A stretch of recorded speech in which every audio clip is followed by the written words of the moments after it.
Hi, everybody. I'm Zilla Blitz, and I'm happy to be joined here today by Wes Crawford, and we're going to talk about one of his upcoming games with Compass Games called Engine Thieves. Wes, welcome to the show. Thank you very much. I'm very happy to be here. Great. Let's jump right in and get started. Let's talk about Engine Thieves. Can you share a little bit about the game and gameplay and talk to us about the game? Yeah, sure. Engine Thieves is what the Southern newspapers called the Andrews Raiders of 1862. And James Andrews was basically a double spy, but mostly working for the Union, but he got awful rich working with the Confederacy too, smuggling. And General Mitchell was based in southern Tennessee in 1862. They'd taken Nashville. He wanted to head, even though most of the action was going on even further west, he wanted to take his forces, and he thought he could take Chattanooga. So he did. He came up with a plan. James Andrews came to him, and he said, look, if you give me like about 20 of your soldiers, some volunteers, I can sneak them down south. There's a single line, railroad line, connecting Atlanta and Chattanooga, and the biggest danger to attack on Chattanooga is all the reinforcements that could come up from and supplies from Atlanta. So he says, I know that line well. I smuggle back and forth. I know everything about it. You give me some soldiers, and we'll burn bridges. We'll cut the track, cut telegraph wires, all this sort of thing. And so it will be impossible for them to help. And they said, okay, sounds like a good idea. So they trudged their way all the way down to Marietta, right outside of Atlanta. And basically, long story short, they bought tickets, and they got on the train, 20 military-age men getting on the train dressed as civilians. They each had 2 Navy revolvers with them and hidden away, and they acted like they didn't know each other. So that was 6 a.m. So then they get up, and everybody gets off the train. No, that was before 6 a.m. At 6 a.m., they get to Big Shanty, now called Kennesaw, Georgia, and they get out off the train to eat, and they stay on board. And they're right next to like 3,500 Confederate troops training right next to the tracks. They move, several of them move up, the engineers move up to the engine, and the rest of the soldiers go in a boxcar. They get rid of the passenger cars, and they steal the train, and to try to do their mission. So a little more on the story. Fuller, Murphy, and Kane, which were the conductor and the foreman and the engineer, they come running out from their breakfast, seeing their train being taken off, and they start running after them. And the soldiers are just like laughing at them. It's like, what are you doing running after a train? And so the whole story is they do accomplish some of their task. It was raining, and they don't have much chance to do a good job of burning bridges, but they do. They're being chased by these Fuller, Murphy, and Kane. They get on a train in Etowah, Georgia, and because they didn't know there was a little corporate engine there, and so they start chasing them. In the meanwhile, when the Union troops start approaching Chattanooga, all the Confederates were not very well defended there, and they start even sending some soldiers that were, not very good, and some civilians and supplies south. So there are all these extra trains coming on the single track. So, that's the basic story. The stolen trains going north, and you've got some Confederate trains coming south, and they're getting chased by another group of people behind the train, and they're trying to burn bridges. And I mean, it sounds like all this crazy stuff going on.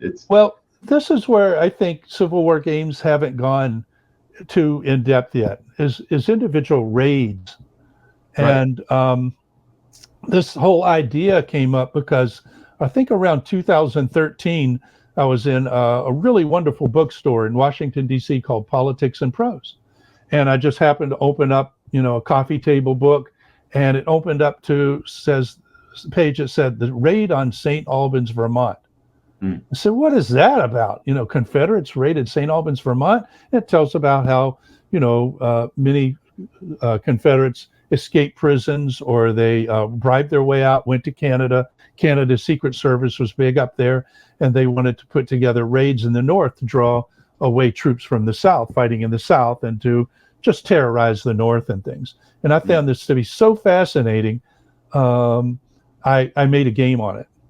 And that's also signed with Compass Games too. And then I remembered, being like 5 years old, sitting on the floor in front of the black and white TV, about 6 inches away from it, watching The Wonderful World of Disney on Sunday nights. And they had this movie playing, The Great Locomotive Chase, which was always very exciting. So I started looking up the, all the facts about that and reading the books. It's The Great Locomotive Chase. And that was the movie was based on this book. And the connections, and the second one, first I'll tell you about this. Stealing the General is another book if you want to understand what really happened. And this is a great book because it synthesized all the other accounts very well. But The Great Locomotive Chase was written by William Pittenger, who was one of the raiders.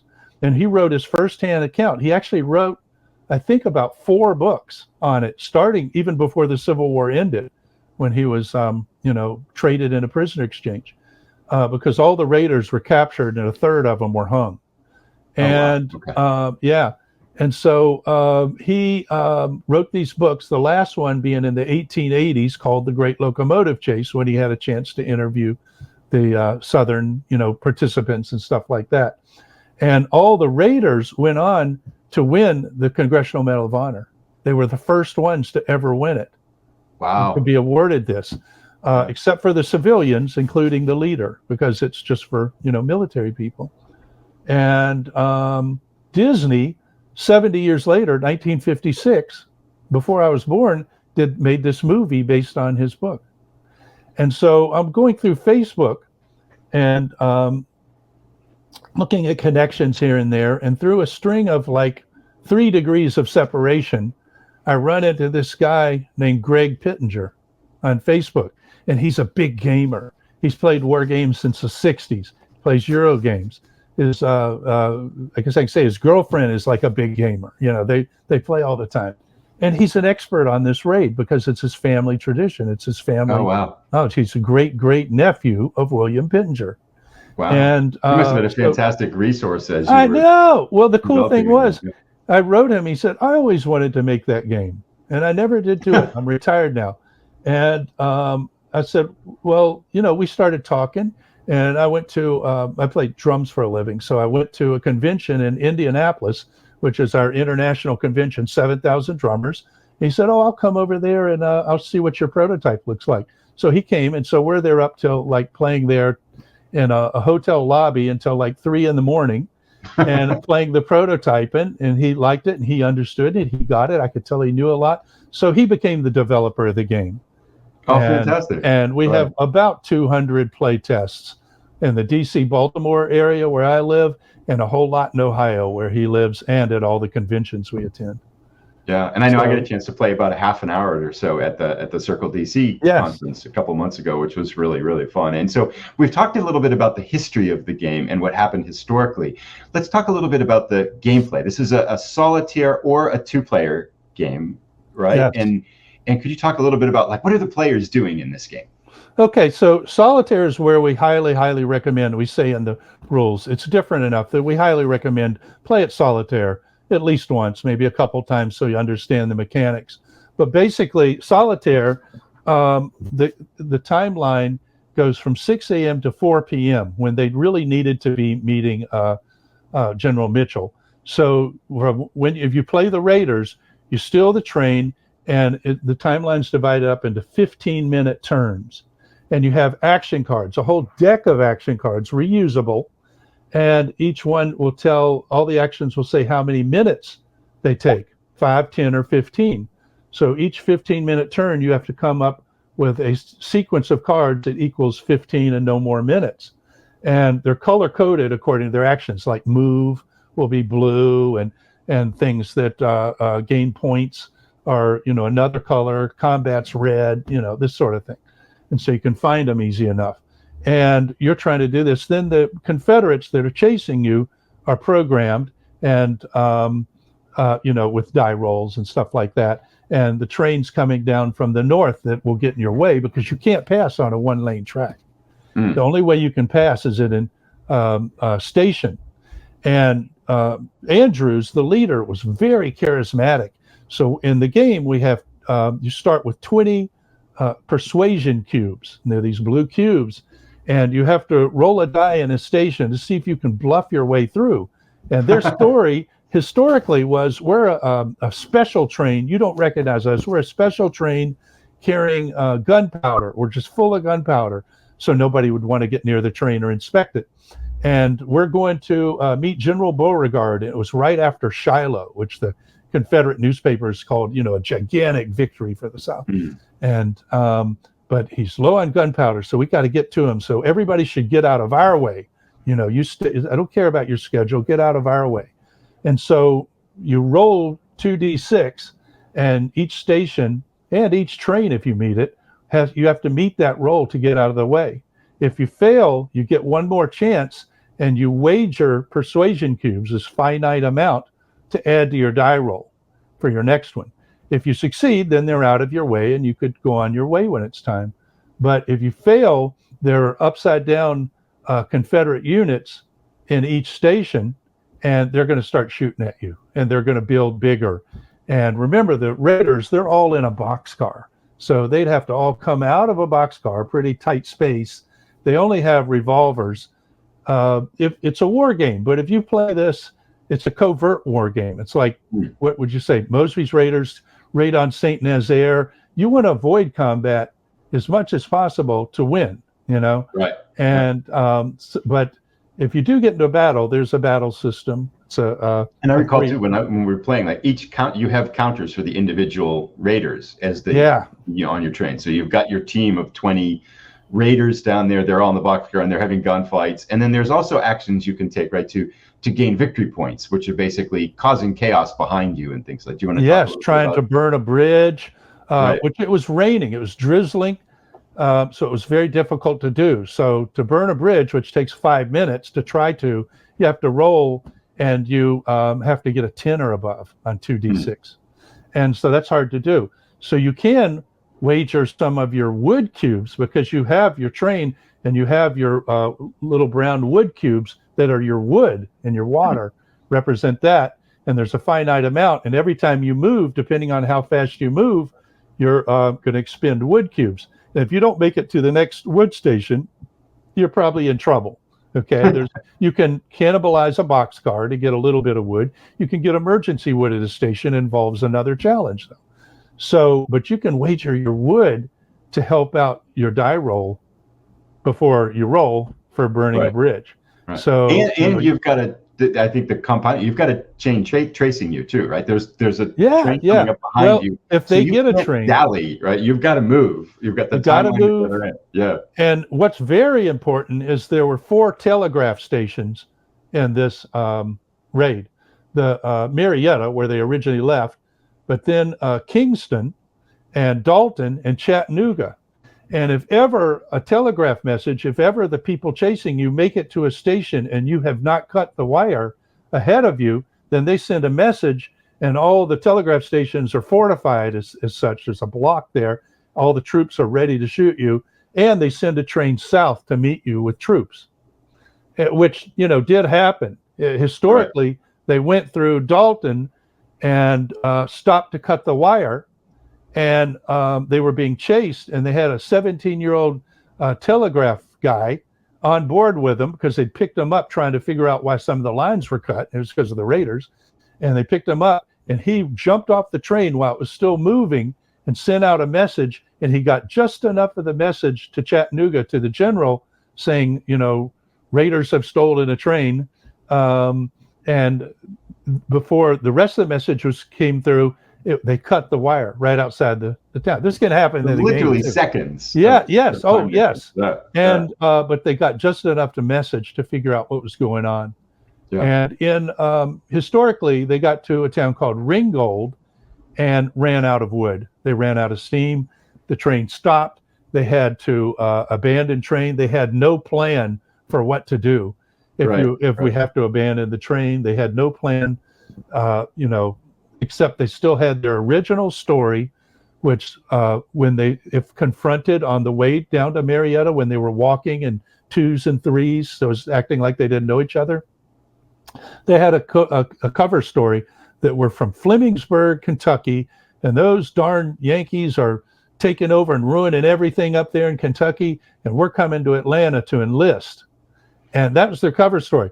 Well, at the end of the raid, when they were all scattered trying to make it back to their lines, they kept using that story. So once they caught one raider and they knew he was a raider and he used the story, that's how they identified the others over the next week or two and caught them. So parts of the plan were very ill-conceived, but they were super brave to do this. So I'm getting back. Let me get back to the two-player version now. With the two-player version, it's the same kind of 15-minute mechanics, and you pick your cards. The Confederates now have cards for what they can do, and that's representing Fuller, Murphy, and Kane chasing them. And then they have some agency in what happens with all these trains heading from the north, because they also have these upside-down encounter counters, so you don't know what you're going to run into when you run into one of these stacks, these train schedule stacks coming down. And they have some agency. So if you had to compare it to a war game, it's like, say, an armored unit that broke through a line and is heading to the, surround them or whatever, go back and cause all kinds of destruction, and you need to set up a defense behind you, and you're still trying to get the people that were in the original line formed. So that would be the most apt description of what you're doing from a war game point of view, because you have to get all these trains, and they don't know what's going on, but you can still make life miserable for the raiders to get through stations, and while you're trying to chase them. And so then we have, when you each play your cards down upside down, you turn your card over, whichever number that's minutes is lowest goes first out of those two cards. If they have the same minutes, then there's a hierarchy that's written on the card too about what color, what type of action are they doing. And then if it's both the same there too, you decide, you look at the alert level, because that's just the general alert level in northern Georgia, that something's going on that shouldn't be, according to the Confederates. And if you're, it's 1 through 10, if the alert level is 1 through 5, the Raiders go first. Levels 6 through 10, then the Confederates go first.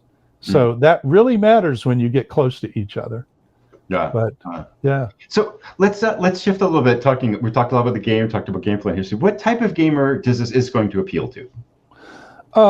Well, I would think anybody into Civil War games, anybody into raid games, and covert spy kind of games.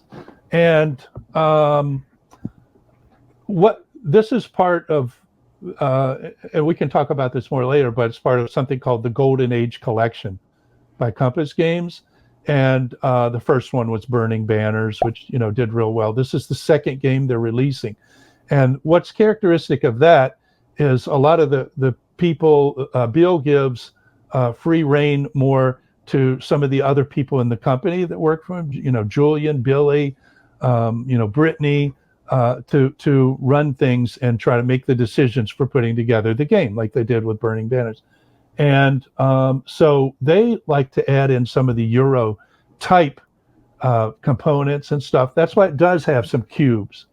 And again, I think that's where games are going to have to go, is we want to expand the possibilities for war games and historical games with all these other mechanics. Any mechanic is available to us now, and a lot of interesting new ones, particularly things that can be tracked psychologically, or different things like this, alert levels, and that you haven't traditionally had in war games. So we're straddling something here to appeal to the Euro gamers too.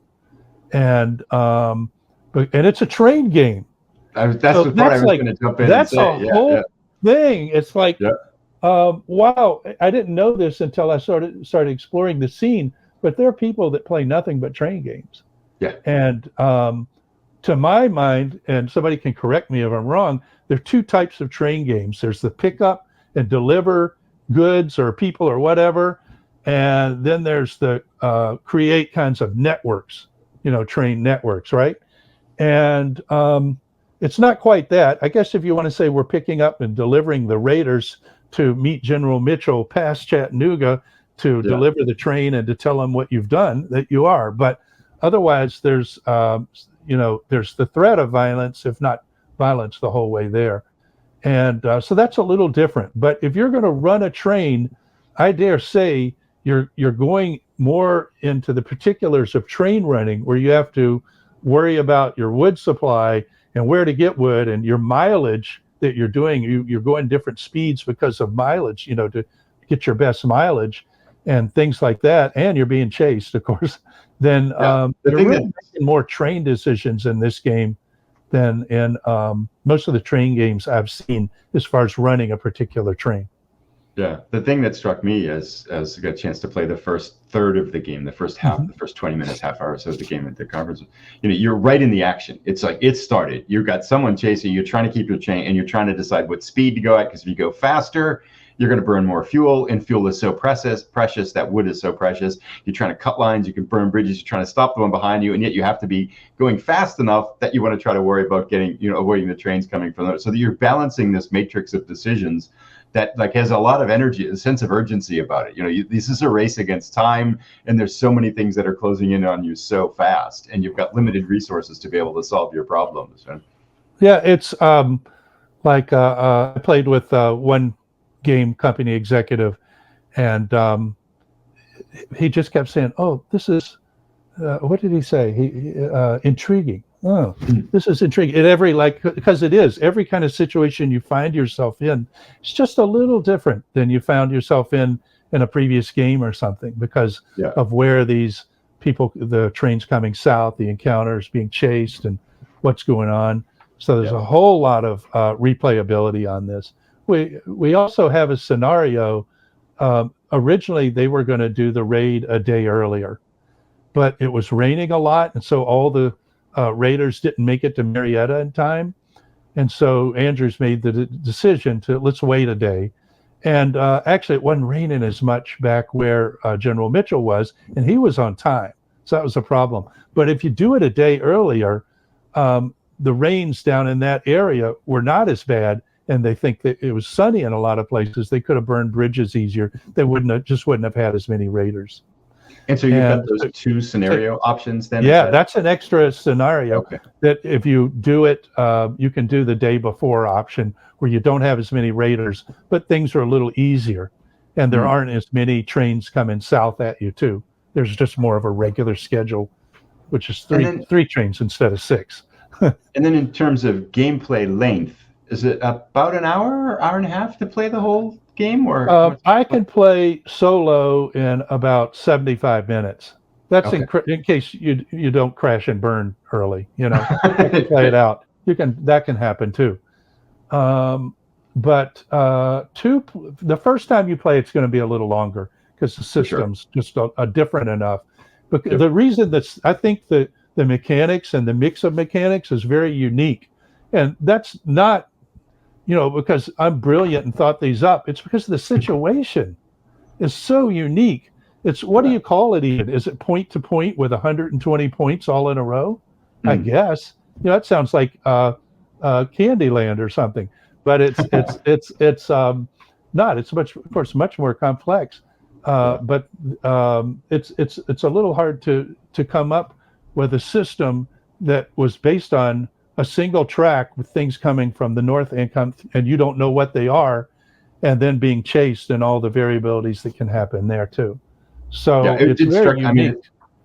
That was the word I was going to use. Fresh, unique. I mean, as you sit down and play, I haven't played a game like this, and it's really, and the fact that it's so grounded in history, I think is going to appeal to a lot of historical gamers too. I think so. The only game that anybody said, "Oh, this reminds me a little of," and I think it's just because all the Confederate counters are upside down in the stations, is Mosby's Raiders, and the Victory Games one. And so I went out and bought it and said, "Oh, that's cool," and I got slaughtered by it when I tried to play that game. But that's cool. I really like what they did with that. And but otherwise, nobody can seem to say what it feels like to them as far as another game. So because of that, to answer your question, the first game is going to take you longer than 75 minutes. when you play 2-player and you sit there really thinking about your sequence of cards and what the other person might do and what you got to do after that for the next turn too, there it's easy for people to get a little bit of analysis paralysis when they haven't played a lot, because you also have a deck of up to 20 cards to choose what to do, and so that accelerates too. But I usually play a 2-player game in about 2 hours, maybe 3. Fantastic. Great. Thank you. And we've talked a little bit about a lot of different systems, a lot of things going on. Some people may get the idea that, oh, this is a very complex game. Could you talk a little bit about the complexity of the game?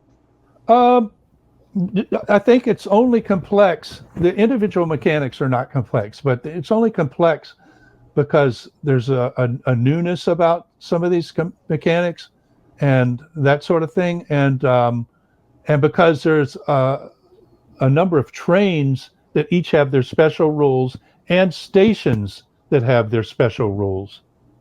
So that's once you start remembering them, and of course we have player aids and all that, but that's the only thing that makes it complex, because of all the variables you're trying to juggle at first. Mm-hmm. To me, though, the variables, there's nothing like it. Yeah. To me, the variables felt they're intuitive, though, at the same time. You're burning wood to make your train. Yes. It's not hard. Like you're going to get in this gunfight. This is how the gunfight's executed. And they're individual soldiers. And you say, okay, I get it. It's grounded in something that's so tangible that it was really easy for me to learn. I mean, I did have the advantage of you teaching me, but I didn't perceive it as a very hard game to learn at all. Good. That's the way most people, I usually just teach them the general things, and then people start playing it, and then I say, now I have to tell you one more rule because you're coming up on this situation. So it's a little modular like that. Yeah, for sure. Could you talk about some of the design challenges in creating this game? The whole thing was a challenge. It's like, wow, because at first I'm thinking, okay, I had that St. Albans game, and I'm really excited for that to come out one day too. But that situation where you're in a town and then you have another map where you're escaping to Canada, and then there's a courtroom and stuff like that happened in that one. That didn't pertain at all to this, even though there were so many characteristics in common. So I sort of said, I got to go back to the drawing board. I know I want it to be on the individual raider scale, because that's a niche that has not been really gamed nearly as much as could be, and especially in the Civil War. There's so many interesting stories in the Civil War. They're just about humans doing this and that. So many crazy ideas, for raids and stuff, that it's just been barely tapped. So I call these two, even though the mechanics are different, the two games, the great raids of the American Civil War, or something like that, right. A series.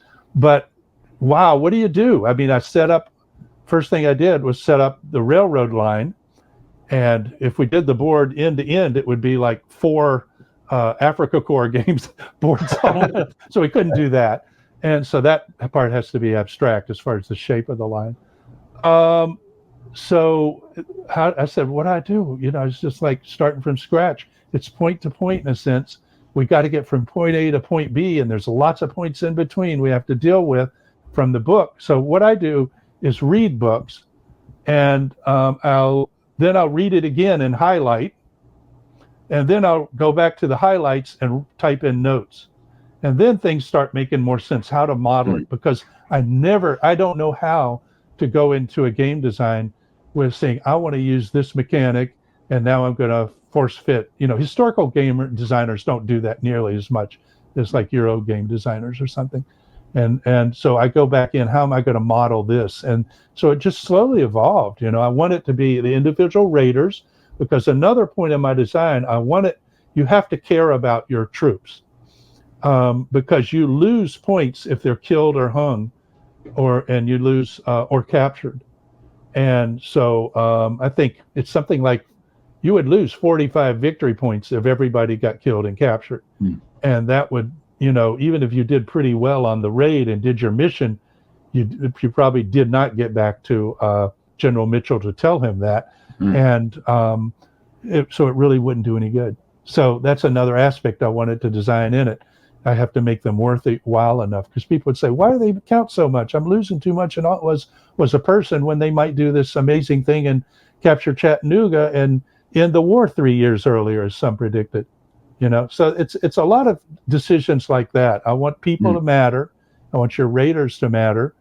And we have to traverse this distance, so each track is a mile. I wanted people to feel how long it is, in a raid like this, and not just go one area to another or something like that. And then I had to say, well, I have to have these people that chase them.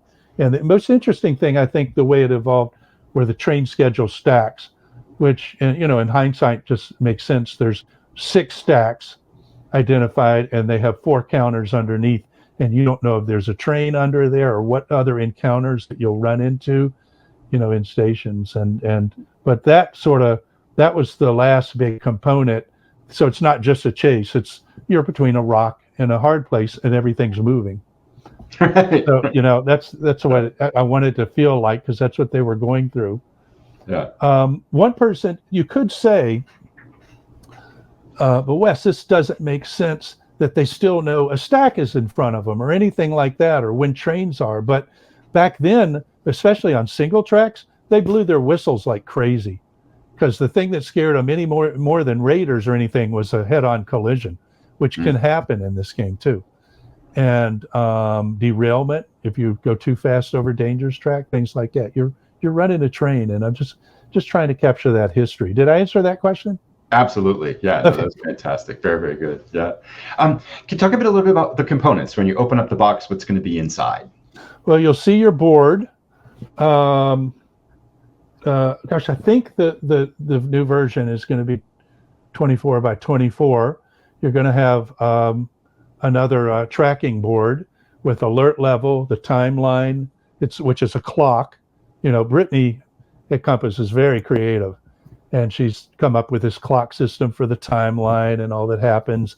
And then some, like a train mechanical looking thing, that as you increase the speed, you're moving the lever, and that's showing you what alert level you're at. And then you have your raiders. You have 31 Confederate units that, for the most part, you turn over, and they're going to be random in stations. But for some of the major stations, there will definitely be a strong one in there too. You have all kinds of markers for when you damage track, cut the wire, burn a bridge. Right. Oh yeah, and of course all this decks of cards. And we also have cards for the first 3 stations that are unique to play. You can try to do some intelligence work, like when the raiders got into Marietta, the man Henry Green Cole that owned the biggest hotel was a Union spy, and he got the train schedules ahead of time. Of course, they were, to the wind by the time they started doing the raid, because it changed so much. But that helps you.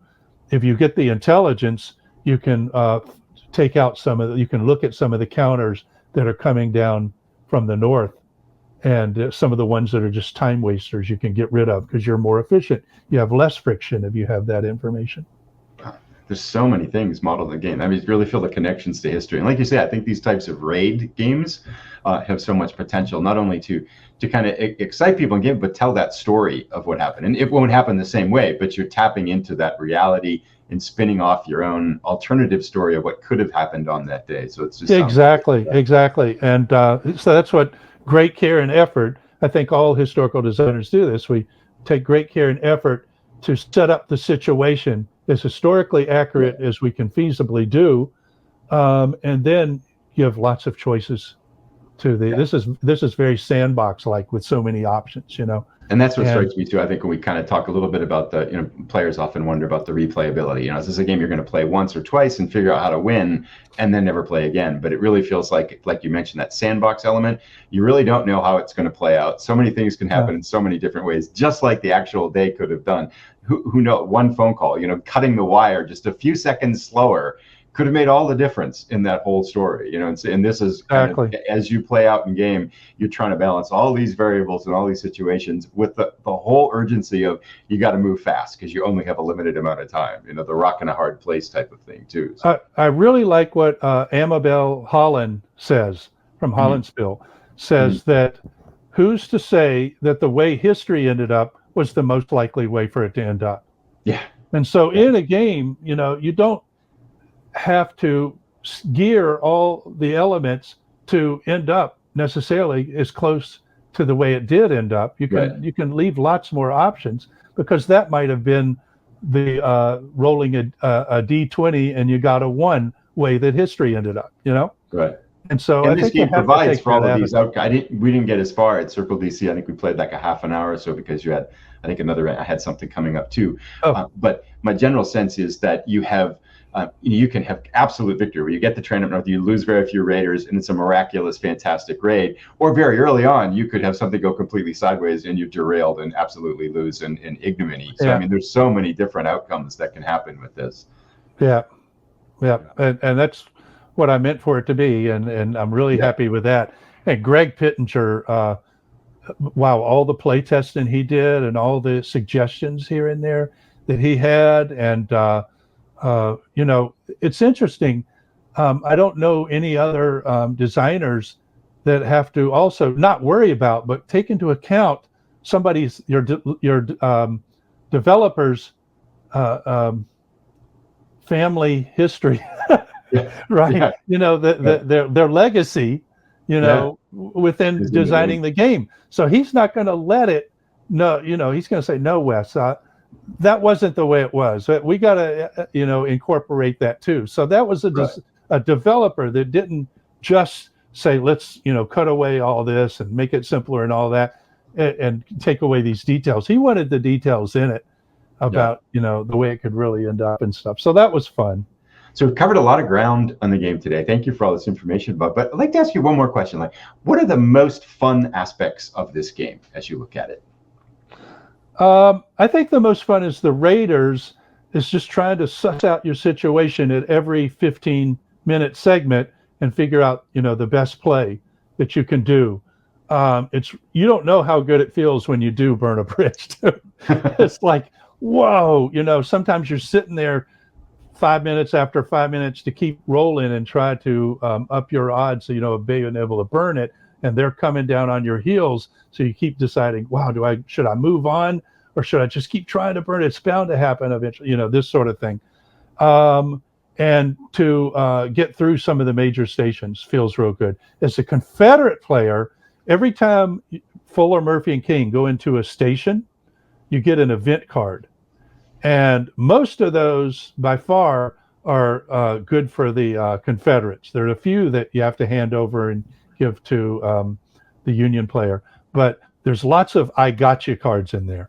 So even if you're hopelessly behind and it looks like the Raiders are going to make it, you have a few little gotcha cards that can mess up their train, how well it runs, that can make getting through stations or people more wary, and it ups the challenge. More likely they're going to get discovered and things like that. So it's really fun to play that too. And then there's a tunnel hill space, right? That's a big tunnel, and the Raiders can do an ambush on that. And if the Confederate player gets too intent, I just got to catch up, and you just sort of act a little nonchalant, and you actually catch the Raiders and ambush them as they're coming after you. That's one of the best feelings I've gotten out of the game. When I pulled that off, I'm going to tell on you, Greg. I pulled it off on you. You were getting so close, and I thought you were going to see it, but it came off. So that's fun. But the most fun in the design was just trying to seeing the model start come together for all of this, and it feels like time, space work accurately. All the people and the individuals who are involved are represented, and there's still a whole lot of things that can happen in it. So that's, I think you ask any designer, just seeing their model start taking shape and people, getting into it. And, it is one that time, once you start playing, for the most part, I think time stands still a little bit and you don't realize how much time it could be. Well, I think for me too, it's probably one of the, I can say it's one of the few times where I felt like I'm playing an action movie. it's going fast. There's so many decisions. You can just get this whole sense of things just unraveling and moving forwards and somewhat beyond your control. You're trying to control the chaos, but things are moving so fast, and you're trying to organize and do the best you can with the things that are in. And there's problems getting thrown at you. It felt like you're almost in this thing, and the fact that it's grounded in history, I think, makes it all the more kind of endearing too. So I really enjoyed my time with it. I'm looking forward to the final version. I think it's going to be a fantastic product. So. Yeah, the Disney movie had a great poster, very 50s looking. And in fact, Greg and I both have a copy of it. A lot of times we'll take it to the conventions. And I think Brittany was very inspired by that and told the artist to him, be inspired by this, for the cover. So it's got that 50s, almost 50s movie kind of vibe coming out of it. And I'll say this about the movie, The Great Locomotive Chase, if anybody wants to watch it, it's probably it's not perfect, but it's probably the most historically accurate movie Disney ever did. Oh, and again, wow. Okay. You might come back and say, that's not saying too much, but it was. It's a great story. It's a great story, too. And that's the heart of all these games. And that's what I hope to continue doing with these games on raids, is to bring the story to light and let people be part of this incredible narrative and still have a lot of decisions to make and things. Yeah. And the heroism and bravery and courage behind it too is remarkable. Thank you so much for joining today, Wes. We've talked a lot about the game and gameplay and the history behind it, and I'm so excited for this game to become reality. One of the questions that people always ask is, when can they expect to have this game on their tables, and when can people expect to play it? Well, we have the artist finishing up artwork right now. He's in Finland. He's an artist, and I don't know if I say his last name right, Paul Lane or something. And he's finishing things up, and we're finishing up the rules right now, and working with Julian at this point at Compass. And so they're telling me they'd like to kickstart August, September. So whenever I hear anything like that, I think the later, because there's always something going to come up, because we still have to go through the stage where they ship they get the files to China, and they're going to make us some early copies to go through and play through and to send to, different media people. So, wow, that September sounds like about right to me. But it's different than a lot of the Compass. With the Golden Age collection series, like Burning Banners, they do kickstart first, traditional, the way people do traditionally, and then they'll put their order in at China, and then it's 8 months later before they have them in hand. Right. So probably talking second quarter 2025, maybe. I'm hoping. I would think so. So be on the watch for maybe the September, maybe as early as August, for the Kickstarter to happen. Fantastic. And I think they typically run these 3 to 4 weeks for this sort of thing. But I'll try to get my best. I have a video called Upcoming Wargames. That's a monthly piece talking about upcoming games. So when it hits Kickstarter, I've mentioned it in there before. When it hits Kickstarter, I'll make sure to get it in that. That would be great. People have a heads up. Yeah. Well, thank you so much for watching, everybody, today. Wes, thank you for joining and for sharing all this great information on Engine Thieves from Compass Games, coming to Kickstarter in August, September of 2024. Thank you, everybody, for watching, and have a great day. Thank you.